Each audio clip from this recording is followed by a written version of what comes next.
Tem um outro vídeo nosso aqui no canal relacionado a esse tema, em que chegam muitos questionamentos sobre sinistro de trânsito. Daí a ideia de trazer um pouco mais de informação a respeito do tema. Mas de início é importante esclarecer essa expressão que eu usei agora há pouco, ó, sinistro de trânsito.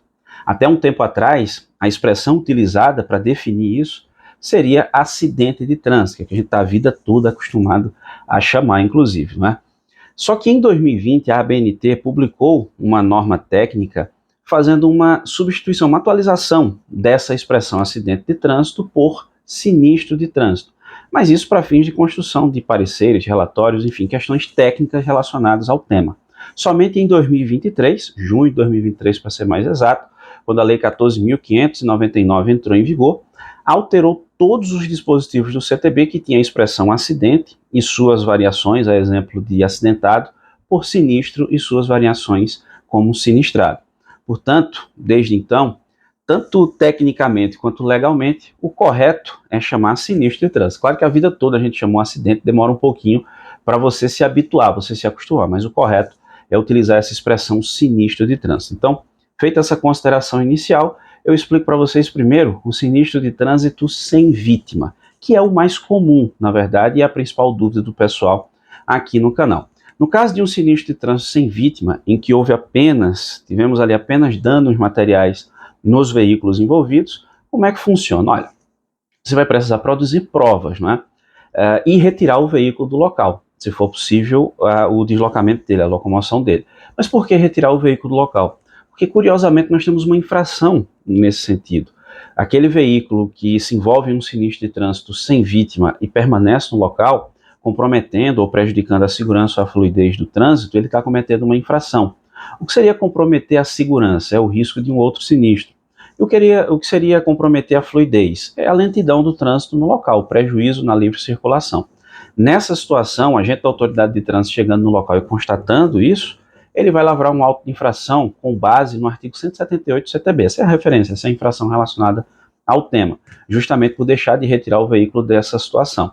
A infração é de natureza média, vão ser registrados 4 pontos no prontuário, além de uma multa de R$ 130,16. Aí você se pergunta, pô, mas espera aí, eu me envolvo no sinistro de trânsito, ainda vou ser autuado? Pois é, tem uma infração caso você esteja comprometendo a segurança ou a fluidez no trânsito depois de ter se envolvido em um sinistro de trânsito sem vítima. Eu preciso acionar o órgão, a entidade de trânsito no local ou a polícia? Olha, gente, tem órgão de trânsito que, no caso de sinistro de trânsito sem vítima, ele nem vai ao local. Isso não tem nenhuma ilegalidade, tá certo? Até porque, em uma situação assim, de um sinistro de trânsito sem vítima, tendo ocorrido ali apenas danos materiais, como eu disse, as partes podem tentar entrar num acordo, que seria o ideal, né? Que houvesse um acordo amigável entre as partes. Ah, eu estou errado, não se preocupe, eu vou pagar o seu prejuízo, enfim, isso seria o ideal. Mas nem sempre isso acontece. Isso é, inclusive, o motivo, né, da maioria das dúvidas aqui no canal.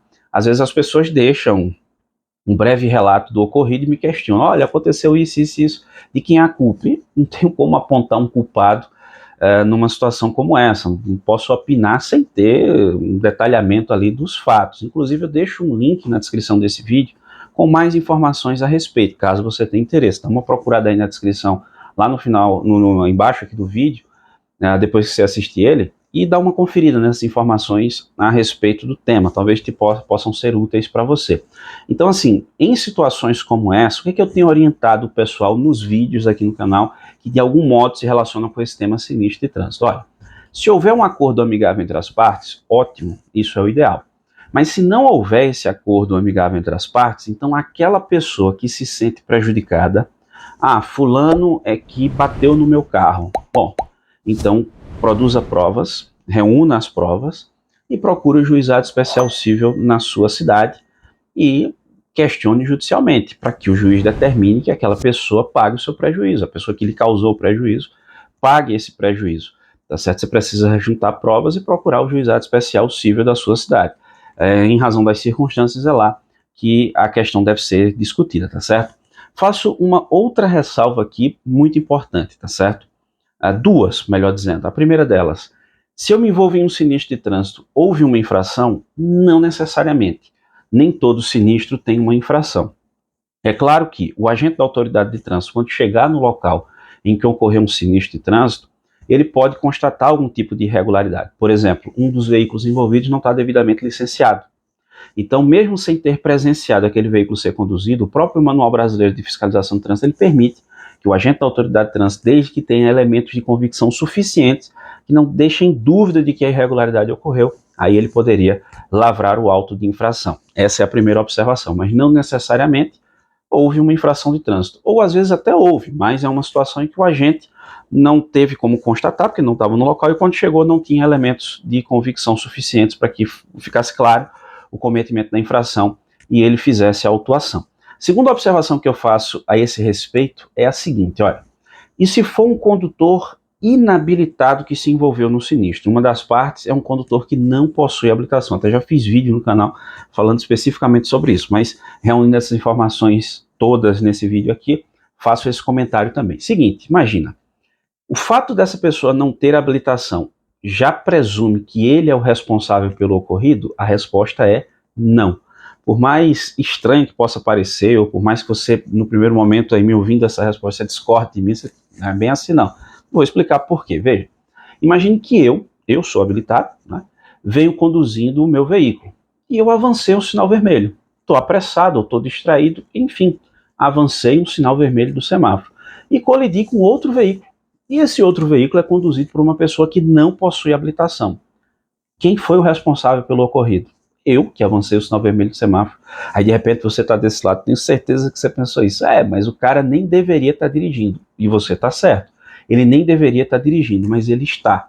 E nós precisamos chegar numa solução para isso. Então o que acontece na prática aí, nesse cenário hipotético e bem simples, tá certo? Que eu trouxe aqui para vocês. Avancei o sinal vermelho do semáforo, estou apressado, e colidi com um veículo de um cara que não tem habilitação. E aí? Olha, essa pessoa que não tem habilitação, não há dúvida de que ele cometeu a infração. Se um agente da autoridade de trânsito chegar no local e puder constatar efetivamente o cometimento da infração, ele vai autuar esse cara, porque esse cara não pode estar dirigindo ali. Inclusive, se o veículo for de propriedade de outra pessoa, o proprietário também vai ser autuado.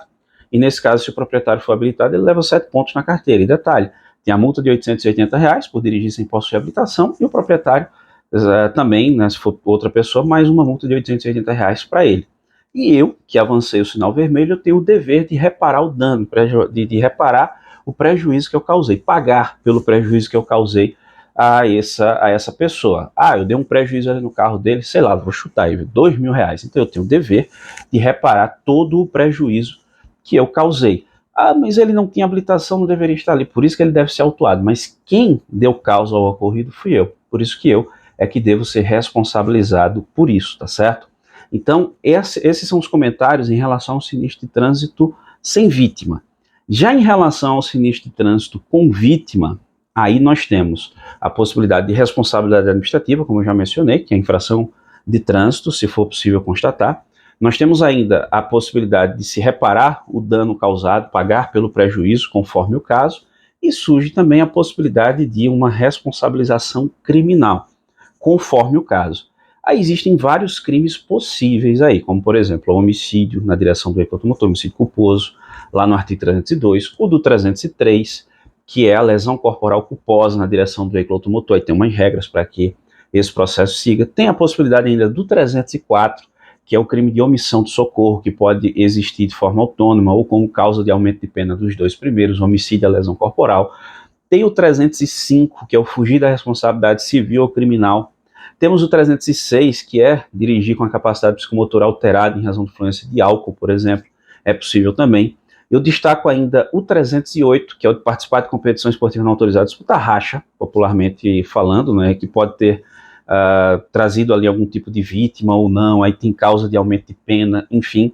Temos o 309, que seria dirigir o veículo automotor na via pública sem possuir habilitação, gerando perigo de dano, que é diferente daquele meu exemplo, em que a pessoa dirige, conduz, em tese, de maneira segura, apesar de não ter habilitação. Existe uma infração administrativa, o crime não, mas se ele gerar perigo de dano na condução, ele vinha conduzindo de uma maneira anormal, colocando em risco a segurança, numa velocidade excessiva, ou fazendo uma manobra, enfim.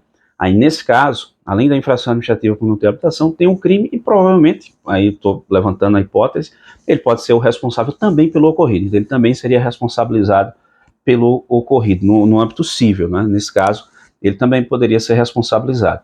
Então perceba, nós temos alguns crimes possíveis, conforme o caso. Aí cada caso concreto, né, merece ali uma análise para ver se existiu responsabilidade administrativa, civil ou criminal. Cada caso tem as suas peculiaridades. E essa parte de crime, quem sabe, dá até uma série aqui no canal, hein? Você que está assistindo, deixa a tua opinião aí nos comentários, tá certo? Então, pessoal, essas são as informações desse vídeo a respeito daquela pessoa que se envolve em um sinistro de trânsito. Ficou até um pouco maior do que os vídeos que são feitos atualmente aqui no canal, mas a ideia era trazer esse conjunto de informações em um único vídeo, pegando ali informações de vários deles e tentando resumir aqui para vocês. Mas se você ficou com alguma dúvida, concorda com algo ou discorda de algo, fique à vontade, deixa aí nos comentários. Você que nos acompanha aqui no canal já sabe, né? Ficou com dúvida, é só deixar nos comentários que eu tento te ajudar de alguma forma, tá certo? Eu agradeço muitíssimo a você que me acompanhou até aqui, um grande abraço e até a próxima.